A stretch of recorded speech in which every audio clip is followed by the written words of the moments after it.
ಬೀದರ್ ತಾಲೂಕಿನ ಜನವಾಡ ಬಳಿಯ ಕೃಷಿ ವಿಜ್ಞಾನ ಕೇಂದ್ರ ಕಳೆದ 25 ದಿನಗಳಿಂದ ಬೀಗ ಜಡಿದಿರುವುದು ರೈತರಲ್ಲಿ ತೀವ್ರ ಆಕ್ರೋಶಕ್ಕೆ ಕಾರಣವಾಗಿದೆ. ರೈತರಿಗೆ ಕೃಷಿ ಕುರಿತು ಸಮಗ್ರ ಮಾಹಿತಿ ನೀಡಬೇಕಿದ್ದ ಈ ಕೇಂದ್ರವು ಗ್ರಹಣ ಹಿಡಿದಂತಾಗಿದ್ದು, ಕಚೇರಿಗೆ ಬೀಗ ಹಾಕಿದ್ದರಿಂದ ಅಧಿಕಾರಿ ಮತ್ತು ಸಿಬ್ಬಂದಿಗಳು ಆವರಣದಲ್ಲಿ ಕುಳಿತುಕೊಳ್ಳುವ ಪರಿಸ್ಥಿತಿ ನಿರ್ಮಾಣವಾಗಿದೆ. ರಾಯಚೂರು ಕೃಷಿ ವಿಜ್ಞಾನಗಳ ವಿಶ್ವವಿದ್ಯಾಲಯದ ವ್ಯಾಪ್ತಿಗೆ ಬರುವ ಈ ಕೇಂದ್ರದಲ್ಲಿ ವಿಜ್ಞಾನಿಗಳು ಮತ್ತು ತಾಂತ್ರಿಕ ಅಧಿಕಾರಿಗಳಿಲ್ಲದೆ ಸಂಪೂರ್ಣ ಸೊರಗಿದ್ದು, ಕೃಷಿ ಸಂಬಂಧಿಸಿದ ಮಾಹಿತಿ ಸಿಗದೆ ರೈತರು ಪರದಾಡುತ್ತಿದ್ದಾರೆ. ಕೂಡಲೇ ಬೀಗ ತೆರೆದು ಕೆವಿಕೆ ಕೇಂದ್ರವನ್ನು ಶೀಘ್ರವೇ ಪ್ರಾರಂಭಿಸಬೇಕು, ಖಾಲಿ ಹುದ್ದೆಗಳನ್ನು ಭರ್ತಿ ಮಾಡಬೇಕು ಹಾಗೂ ಕೆವಿಕೆಯಲ್ಲಿ ನಡೆದಿರುವ ಹಗರಣ ಮತ್ತು ಮಹಿಳಾ ಸಿಬ್ಬಂದಿಯ ಮೇಲಿನ ಹಲ್ಲೆಯ ಕುರಿತು ಸೂಕ್ತ ತನಿಖೆ ನಡೆಸಿ ತಪ್ಪಿತಸ್ಥರ ವಿರುದ್ಧ ಕ್ರಮ ಕೈಗೊಳ್ಳುವಂತೆ ರೈತರು ಆಗ್ರಹಿಸಿದ್ದಾರೆ. ಬೇಕೇ ಬೇಕು, ನ್ಯಾಯ ಬೇಕು.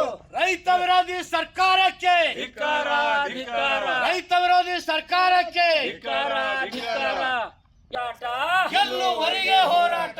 ಬೇಕೇ ಬೇಕು, ನ್ಯಾಯ ಬೇಕು. ಬೇಕೇ ಬೇಕು, ನ್ಯಾಯ ಬೇಕು. ರೈತ ವಿರೋಧಿ ಸರ್ಕಾರಕ್ಕೆ ಧಿಕ್ಕಾರ, ಧಿಕ್ಕಾರ. ರೈತ ವಿರೋಧಿ ಜನಪ್ರತಿನಿಧಿಗಳಿಗೆ ಧಿಕ್ಕಾರ, ನ್ಯಾಯ ಬೇಕು. ರೈತ ವಿರೋಧಿ ಸರ್ಕಾರಕ್ಕೆ ಧಿಕ್ಕಾರ, ಧಿಕ್ಕಾರ. ರೈತ ವಿರೋಧಿ ಕೆವಿಕೆ ಅಧಿಕಾರಿಗಳಿಗೆ ಧಿಕ್ಕಾರ, ಧಿಕ್ಕಾರ. ರೈತ ವಿರೋಧಿ ವೈಸ್ ಚಾನ್ಸಲರ್ಗೆ ಧಿಕ್ಕಾರ, ಧಿಕ್ಕಾರ.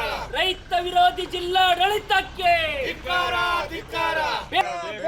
हमारी मांगे पूरी करो, वरना कुर्सी खाली करो. हमारी मांगे पूरी करो, वरना कुर्सी खाली करो. कर्नाटक राज्य ರೈತ ಸಂಘಕ್ಕೆ ಜಯವಾಗಲಿ, ರೈತರ ಹೋರಾಟಕ್ಕೆ ಜಯವಾಗಲಿ. ಇದೀಗ ನಿಮ್ಮ ಅಂಗೈಯಲ್ಲಿದೆ ಮಯೂರ ಟಿವಿ ಡಿಜಿಟಲ್ ವಾಹಿನಿ. ಹೆಚ್ಚಿನ ವಿಶೇಷತೆಗಳಿಗಾಗಿ ಸಬ್ಸ್ಕ್ರೈಬ್ ಮಾಡಿ, ಶೇರ್, ಲೈಕ್, ಕಮೆಂಟ್ ಹಾಗೆ ಫಾಲೋ ಮಾಡೋದ್ರ ಮೂಲಕ ಪ್ರೀತಿ ಹಾಗೂ ಪ್ರೋತ್ಸಾಹ ನೀಡಿ.